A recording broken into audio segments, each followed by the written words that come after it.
మంది వచ్చేటప్పుడు ఆ జనాన్ని చూస్తే మేము ఎప్పుడో 5 గంటలకు స్టార్ట్ అయ్యాం, ఈ టైంకి ఇక్కడికి రీచ్ అయ్యాం. దాన్ని బట్టి అర్థం చేసుకోవచ్చు ఎంత క్రౌడ్ ఉందనేది.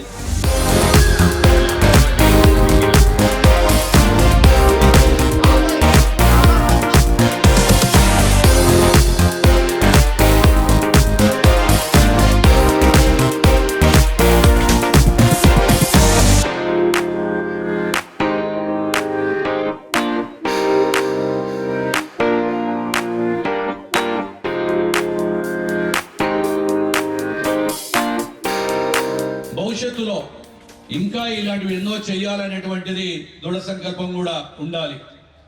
ప్రభుత్వం ఎప్పుడు చెప్తానే ఉంటుంది, త్వరలోనే హ్యాపీ డేస్ హ్యాపీ సండేని కూడా మొదలు పెట్టబోతా ఉన్నారు గౌరవ ముఖ్యమంత్రి గారు.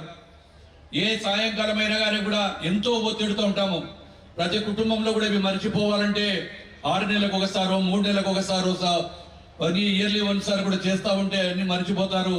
పిల్లలు కూడా ఒకరికొకరి కలిసిపోయి ఇక్కడ జరుగుతున్నటువంటి సాంస్కృతిక కార్యక్రమాలు కావచ్చు, అదేవిధంగా హెలికాప్టర్ రైడ్ కావచ్చు, ఏది ఏమైనా ఇందాకే చూశాను మారమ్మలలో ప్రాచీనంగా డప్పు కళాకారులు కూడా వచ్చారు. వారందరూ కూడా ఈ ప్రభుత్వం ఒకటే ఆలోచన చేస్తుంది. ఆ రోజు కూటమి ప్రభుత్వం విధ్వంసాన్ని మొదలు పెడితే మేము వికాసంతో మొదలు పెట్టాం. ఈ రోజు వికాసంతో పాటు అభివృద్ధిని చేస్తా ఉన్నాం, సమపాలనలో చేస్తా ఉన్నాం. ఏది ఏమైనా ప్రజలు సుఖ సంతోషాలు ఉండాలి, వారికి సేవ చేసే భాగ్యం అని చెప్పి ఈ రోజు ఇంత అత్యధిక కూటమి ప్రభుత్వానికి 164 సీట్లు ఇచ్చి మీరు ఇచ్చారంటే మేమందరం కూడా మీ సేవకులం అని చెప్పి తెలియజేస్తూ చాలా అద్భుతమైనటువంటి కార్యక్రమం. ఇది చేయాలంటే అది ఒక్క కూటమి ప్రభుత్వంకే సాధ్యమవుద్దనే విషయాన్ని సందర్భంగా తెలియజేస్తాం.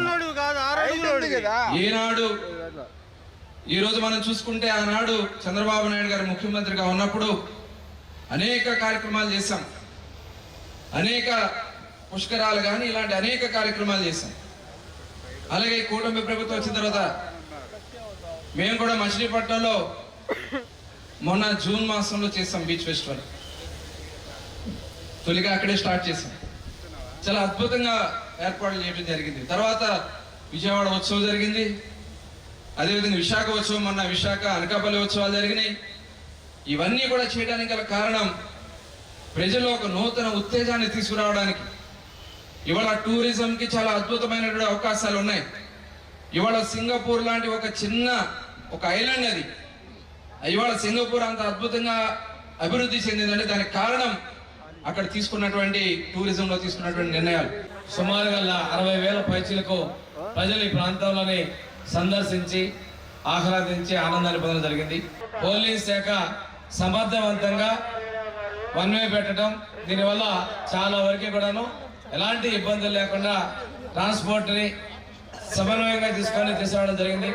అయినా చిన్న చిన్న సమస్యలు ఉన్నాయి, వాటన్నిటిని అధిగమించి భవిష్యత్తులో జరిగేటప్పుడు మెరుగుగా చేసేందుకు జిల్లా యంత్రాంగం మొత్తం కూడా చర్యలు తీసుకుంటుందని తెలియజేసుకుంటూ ఈ కార్యక్రమానికి మొత్తం తానే నిర్వహించినటువంటి సత్య గారికి, అదేవిధంగా కలెక్టర్ గారికి, ఎస్పీ గారికి ప్రత్యేకంగా ధన్యవాదాలు తెలియజేస్తున్నాను.